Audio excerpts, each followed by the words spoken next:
My name is Margaret Ann Windsor, and I'm going to show you, my real name is Margaret Ann Windsor, and I can hardly talk this morning or even live. If I got to the emergency room, what's wrong with me is I'm allergic to chemicals. When I'm around them, it makes my immune system attack itself. And I've been force-fed them where I've lived, and where I live is controlled all the time, and I've put on videos what's been done to me. I was kidnapped and brought to the United States to Moulton, Alabama in '41, and I'm going to show you just the side where I'm at now at Corporate Suites, where I've put all this on video, and the only way to get away from if you have an immune disorder like I have, allergic to chemicals, is you have to get away from the chemicals. There's no cure. If it's where you live and you can't get it stopped, which is what's being done to me, then your body, your lungs, your kidneys, all your body deteriorate, and the suffering that you experience, I'm experiencing, is horrific. Quality of life is nothing but hell. So I'm going to show you where I moved to this time, which, if you look at it, should be fine, unless you know what they're doing to me.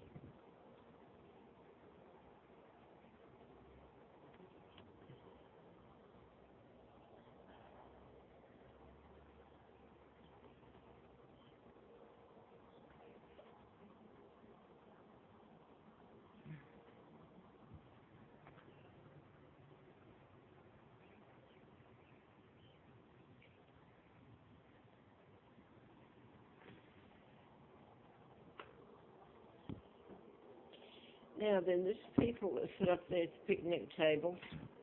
This man's wealthy that owns it. His name's Lance Cooperman. He's Jewish. He owns Corporate Suites. He owns a whole bunch of them. He owns extended stays, become quite wealthy. But yesterday I even sent another letter. I tried to put them on Facebook under Affordable Corporate Suites here in Roanoke, and I'm at Corporate Suites Salem off Northern Drive. And I put it on Facebook. I tried to. I'm not sure it went under that. And I told what I could on there, what they're doing to me.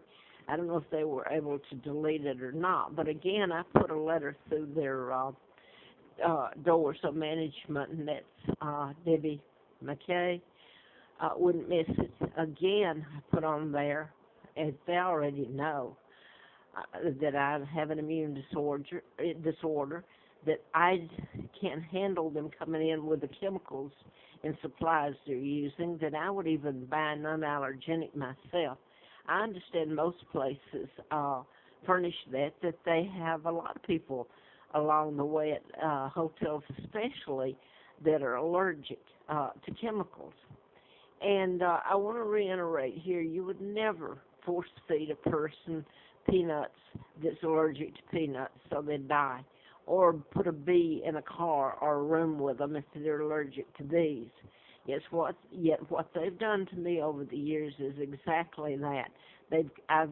My whereabouts is controlled. If I go to the Appalachian Trail, which I can't do anymore, I can't walk.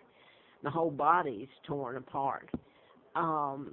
But over the years, I'll give you a list of where I've had to stay again, and it looks like I'm free to go here or there. I'm not. I wouldn't be here if I were. So I have a question to ask people if they watch this. Why on earth would I go through the trouble of moving to all these places? And part of them are federally funded, Section 8. These people should be locked up, just like somebody holding a gun to your head and blowing your head off, because basically that's what they're doing to me. My brain cells, I had antifreeze put in me April the 1st of '80. I had done a book in Atlanta. I was living in Marietta, and I had written a book about Larry McDonald, the congressman. I think he was head of Western Goals or something, but anyway, he was a U.S. congressman. He was a urologist from Piedmont Hospital in Atlanta. and I'd written about murders that happened there. Um, they were forensic. Well, this is what it does to me. I can hardly live this morning. I went through a hell of a night last night. Um, anyway, I can't say it right at the moment, so I'll skip it. But they were murdered, and I wrote about that. I wrote about Gene Strokerman, and I wrote about Bill Heron, and a doctor there who told me just before they put antifreeze in me that people would help unless they're afraid of repercussions. Um, so I don't know if this is making sense or not. I had a hell of a night that I'm not going to go into what happened to me. But I left the letter again yesterday in her door so she couldn't miss it at the office. She already knows. The whole company knows. And the only thing that happened yesterday is they came next door to me, and I put that on the tape. I'm around to the side, and there's only myself and one more studio apartment. And I don't know what they did, but they soaked the place. I don't know if they came in and somehow, or they didn't come inside. I know that I was in here.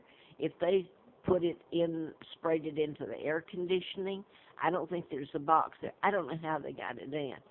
But it knocks me, I mean, other people have had problems with it, but they're not allergic to it as I am.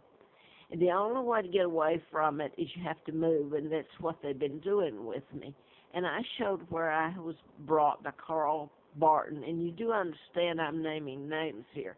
He's a Virginia retired state trooper. In August of '09, he and his wife she brought me down Linda to Affordable Corporate Suites. That's one of these that I'm in now, and it's off Starkey Road on Overlook Drive in Roanoke. And his wife, I'd just been up on Roanoke Mountain trying to get some fresh air and camping, legally paying it. And it leaves me running from one place to the other, and I get to the other place, and they get me there. And you realize how you can make this sound if you don't understand who I am and what they're doing to me and what I'm showing you. That night in August, it's well, we hope we can live and get through it. And somehow, I'm 75 years old. I don't know how I do, but they put fuel on my Sierra tent, and I had to sleep out or sit out on the bench table, picnic table, rest of the night. Looks like they're doing me a favor. His wife, Linda, the retired Virginia State Trooper's wife, brings me down, and I was going to go. I had the money to go to a cheaper place till I got my money that I get each month. The only thing I have, source of income. And she insisted, and I went with her to the Affordable. And this is going to go out, so it's another tape I'm going to have to do. It's hard to explain it. But she paid the security deposit, and I paid 17 months of hell living there soaked in chemicals. And I was going to say her name that's going to go off. Before Linda left, she said to me, "This is how we run you. We make you move with chemicals." Well, I know that, but I can't go to the cops. The law enforcement's a part of it. And she said, "We're Americans. We're above the law." And she left. And I stayed there 17 months, like I say. And then I thought about it afterwards, and I thought, well, who put the fuel on, after she said that, who put the fuel on my tent that night that made me get in the car with her and come to Affordable Corporate Suites? And Gene Croft, and I put letter on here where I paid my rent, and they finally made me move by raising the rent. Now then, the owner, the managers, and he owns a bunch of them through the state of Virginia and elsewhere, extended stay, and he's just one of them that's done this to me. I want to read the medicines